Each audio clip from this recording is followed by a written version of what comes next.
उस समय का विज्ञान कितना उन्नत होगा कि भ्रूण ही शिफ्ट हो गया रोहिणी माता के गर्भ में, 7 माह एक के पेट में, दूसरे 2 माह दूसरे के पेट में। अब ये उस काल का विज्ञान हो सकता उतना होगा, मैं तो उस पर भी नहीं जाना चाहता हूँ। अर्जुन तो अपने रिश्तेदार को मारना नहीं चाहता था, लेकिन जबरदस्ती से भगवान कृष्ण चढ़ा बढ़ा करके उसको लड़ाने पे मजबूर कर दिया।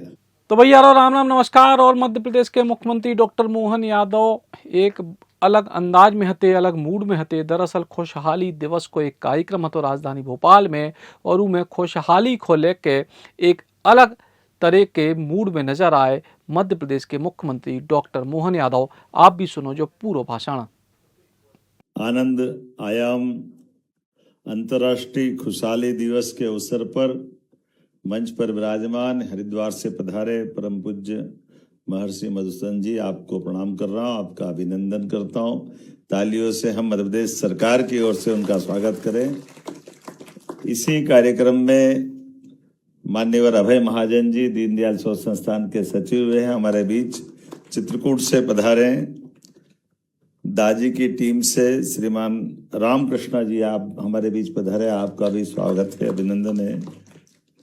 डॉक्टर जामदार जी, आपका स्वागत, अभिनंदन। सचिन सिन्हा जी, आशीष गुप्ता जी, मंच पर उपस्थित समस्त अतिथिगण, एक बार जोरदार अभिनंदन सबका कर दें। ये विषय बड़ा कठिन है और बड़ी चुनौती के बीच में मुझे खड़ा कर दिया है। आनंद के आयाम और अंतर्राष्ट्रीय खुशहाली दिवस। अब ये खुशहाली और आनंद, सुख और दुख के बीच में से समझने का देश का और दुनिया के बीच का जो अंतर है, ये बड़ा सरल भी है लेकिन भारी कठिन भी है।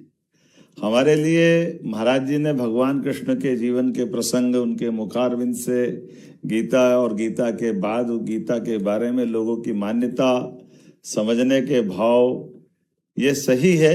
भगवान कृष्ण के जीवन के कष्टों को भी हम समझ सकते हैं, उनके माता पिता के कष्टों को भी समझ सकते हैं। कभी कभी ध्यान ही नहीं जाता है यशोदा मैया पे भी क्या बीती होगी।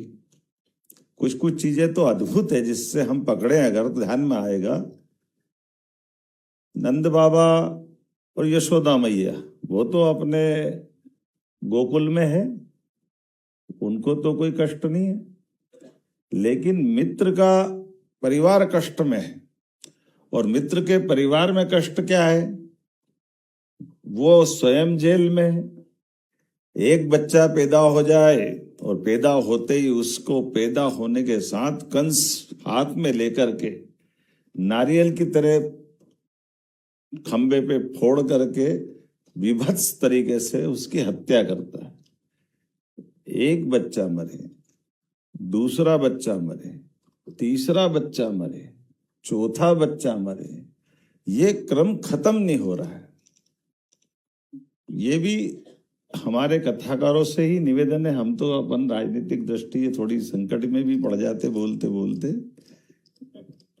लेकिन अगर हम ध्यान से देखें तो 7 बच्चे एक के बाद एक, कोई 7वां ऐसा कहते कि वो गर्भ गिर गया, लेकिन बलराम दूसरी माँ से, उस समय का विज्ञान कितना उन्नत होगा कि भ्रूण ही शिफ्ट हो गया रोहिणी माता के गर्भ में, 7 माह एक के पेट में, दूसरे 2 माह दूसरे के पेट में। अब ये उस काल का विज्ञान हो सकता उतना होगा, मैं तो उस पर भी नहीं जाना चाहता हूँ। लेकिन 8वें बच्चे को बचाना है और समाज के सामने ये चुनौती भी है कि ये भविष्य की बड़ी धरोहर है, एक बड़े संकल्प की पूर्ति होगी, बड़े कष्ट का अंत होगा।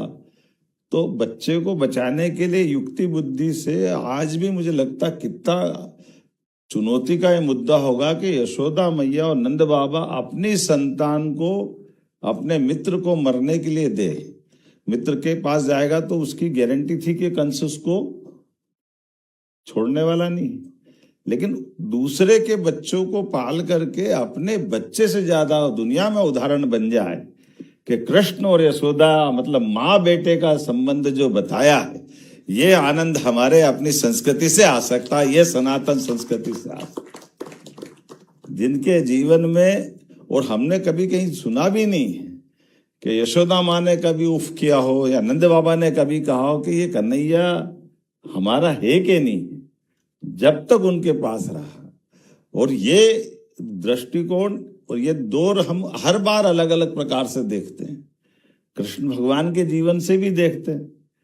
जाने अनजाने हमारे मुंह से गलती से निकल जाता है कि जब महाभारत के भीषण युद्ध में भगवान कृष्ण दोनों सेनाओं के बीच, अर्जुन तो अपने रिश्तेदार को मारना नहीं चाहता था, लेकिन जबरदस्ती से भगवान कृष्ण चढ़ा बढ़ा करके उसको लड़ाने पे मजबूर कर दिया। ऐसे अपने मन में से मुंह से निकल जाता है। लेकिन कभी ये भी तो कल्पना करें कि भगवान कृष्ण ने इस युद्ध के प्रारंभ होने के पहले 18 अक्षौणी सेना में से अपनी सेना सामने खड़ी कर दी, और वो सेना जो विश्व विजय थी, भगवान कृष्ण के हर युद्ध में उनके सेना नायक से लगा करके सैनिक तक सदैव जीतते रहे, वो सारे सामने खड़े। और भगवान तो निहत्ते होकर के रथ चलाते हुए अपने सैनिकों को सामने खड़ा करते हुए, उनपे भी क्या बीत रही हुई। कोई मेरा अपना सुपरिचित, जैसे मान लो अभय जी और हम लोगों ने साथ में काम किया, तो ऐसे अधिकारियों के साथ जिनको अपना कोई ड्राइवर को भी चोट लग जाए तो अपने को नींद नहीं आती, कि अपने कोई सहायक को कुछ हो जाए तो नींद नहीं आती। लेकिन वो पूरे 18 दिन में उनकी सारी सेना के सिपाही से लेके अधिकारी तक केवल एकमात्र आज्ञा दी कि तुमको उधर रहना, मैं इधर रहूंगा। ये आज्ञा कृष्ण भगवान ने दी। तो गीता के इस मार्ग पे चल करके उनको भी वो आनंद की जो बात हम कह रहे हैं कि सुख और दुख में स्थित प्रज्ञ होना, तो स्थित प्रज्ञ क्या होगा, इसकी कृष्ण भगवान ने केवल कथा नहीं सुनाई, अपने जीवन में जी के दिखाया। कि अपने सामने उस बात को जानते हुए कहा कि जिसका जन्म हुआ है उसको जाना है, कोई अमर नहीं, लेकिन इनका कर्म यहाँ लिखा है। उस कर्म के आधार पर उनकी भूमिका तय करते हुए कभी कभी तो सोचते होंगे कोई तो बोल पड़ा होगा उस युद्ध के कोलाहल के वातावरण में कि भगवान हमने क्या बिगाड़ा है, हम तो आपकी सेना में नौकरी कर रहे थे, हम आपके साथ थे, हमारे भी तो बाल बच्चे हैं, आप कम से कम हमको छुट्टी दे देते कि चलो तुम्हारी मर्जी है, जा जाओ। आपने तो सामने खड़ा कर दिया मरने के लिए, और आप ही बताते जा रहे हो ये बचा है, ये बचा है, ये बचा है। तो वो बचने के पहले कौन खड़ा है? उसकी दीवार बन के तो उनके सैनिक खड़े हैं। भीष्म पितामह अगर टारगेट बना रहे होंगे, द्रोणाचार्य बना रहे होंगे, तो 7 अक्षौणी सेना तो अकेले भगवान कृष्ण की थी। तो वो अपनी सेना के एक एक अधिकारी को, एक एक कर्मचारी को मरते देखना, ये मुझे लगता है कि वास्तव में ये खुशहाली दिवस की तो बात नहीं हो सकती है। वो सच्चे अर्थों में आनंद की बात भगवान कृष्ण के उस जीवन में उनके जीने से हम प्रेरणा रूपी ग्रहण कर सकते। मैं इस अवसर पर आप सबको अभिनंदन भी करता हूँ, वंदन भी करता हूँ। और सच में ये जो सिम्मस्त का आयोजन होता है 2016 में, इस विभाग की कल्पना के पहले विचार कुंभ के माध्यम से अलग अलग विद्वानों के साथ जोड़ करके, सच में हमारे ऐसे कई विषयों को भी दुनिया जानती समझती नहीं, हमारे अपने शरीर को कितना कष्ट दे सकते, उस कष्ट की पराकाष्ठा के बावजूद भी देखने वालों को दया आती है, उसको बड़ा अलग प्रकार का लगता है जिसने देखा नहीं। लेकिन जो जी रहा उस पे, तभी तो वो कांटों के ऊपर अपनी तपस्या कर लेता है। बबूल के कांटे, शरीर पे एक कपड़ा नहीं, और महाराज लेटे आराम से, धूप बिल्कुल उस समय की 44 की टेम्परेचर में, चारों तरफ अग्नि स्नान कर रहे हैं। और अग्नि स्नान में धूप तो जैसे ताप चल रहा है, और वो धूप भी 12 बजे से 2:30 बजे तक की जो धुनी तापते हैं। पहले तो वो अपना नंगे बदन किसी दोपहर में जितनी लू चलती हो, कोई बैठने का कितना बड़ा हिम्मत का मामला, उससे भी आगे बढ़ के चारों तरफ कंडे जलाओ, और कम पड़ रही धूप सूर्य की तो और जलाओ, और कम पड़ रही तो उसके बाद इसकी भी अलग अलग डिग्री है कि ये तो अभी शुरुआत के समय में 5 लगाएंगे, फिर 7 लगाएंगे, 7 के बाद और दक्ष हो गए तो पूरी एक अच्छी टोकरी जिसमें सारी आग लगा करके वो भी सिर पे लगा लेंगे, और आगे बढ़ करके वो तो आंख के ऊपर भी कपड़ा डाल के अपनी तपस्या में धुनी जमा करके भगवान का चेतना के साथ, अब कभी कल्पना करो कि आपने आंख पे पट्टी बांधी है, ऊपर अग्नि रख दी है, चारों तरफ अग्नि जल रही है, कभी सिर हिल गया तो वो कहाँ जाएगी आग? आप पे ही तो आएगी, आपको बचाएगा भी कौन? क्योंकि आप तो आग भी नहीं खोल रहे। लेकिन मैं भगवान की लो लगाने के लिए उस आनंद में डूब रहा हूं। अब इसकी कोई पारितोषिक दे रहा है क्या? कौन क्या कर रहा है? कुछ नहीं करने वाला। लेकिन ये जो अंदर का आनंद है वो अपनी साधना के मार्ग से आनंद देखते हैं। ये प्रेरणा जो आती है इसका एहसास होता है बचपन से। कई सारे ऐसे कई लोगों के साथ ये सनातन संस्कृति अपने बीच में से ऐसे आनंद के साथ समाज के साथ खड़े होकर के सामूहिकता के माध्यम से, अब ये संत वृंद को इसलिए प्रणाम करते हैं, अग्नि वस्त्र धारण करके ये हमारे लिए समाज की ऐसी कई उलझनों से अपने जीवन के निचोड़ हमको देते हुए, ये जो परिवार परंपरा भारतीय लोगों के बीच में आई है। मार्गरेट थैचर ने 1956 के विश्व हिंदू सम्मेलन के मंच से बोला था, भारत और इंग्लैंड का मूल अंतर क्या है? तो भारत और इंग्लैंड का मूल अंतर ये है कि भारत के अंदर एक कमाता और सब खाते, ये कुटुंब में हो सकता है, ये कहीं नहीं हो सकता है। ये वाकई आनंद का जो ऐसा जीवन का प्रसंग है, ऐसे कई सारी चीजें हैं। इसीलिए हम जिस दीनदयाल जी के नाम पर शोधपीठ स्थापित करे, नानाजी को स्मरण करते हैं। तो जिनका अपना स्वयं का परिवार नहीं, जिनके अपने स्वयं के कोई काम धंधे व्यक्तिगत नहीं, लेकिन 500 गांवों को संकल्प लेकर के सबको स्व अनुशासित होकर के जीवन के सब प्रकार के, ऐसे दादी को भी स्मरण करते हैं। स्वयं सफल सिद्ध फार्मासिस्ट और अच्छी जिंदगी जीते हुए, बढ़िया व्यापार व्यवसाय था, लेकिन सब छोड़ करके वो अपनी जिंदगी के बाद इस मार्ग से आए। महाराज जी अपना कहाँ यूपी और कहाँ से हरिद्वार जाकर के इस मार्ग पे चल रहे हैं। सच में ये आनंद को हम अगर देखें हर जगह अपने हर एक स्थान पर, लेकिन इससे ही हमारी संस्कृति चलती। तो हमने भी सरकार के लेवल पर 2016 के कुंभ से, कुंभ का अपना महत्व है, कुंभ के माध्यम से कभी कभी जाने अनजाने इस बात पे भी ध्यान नहीं जाता है कि स्नान ही क्यों करते हैं।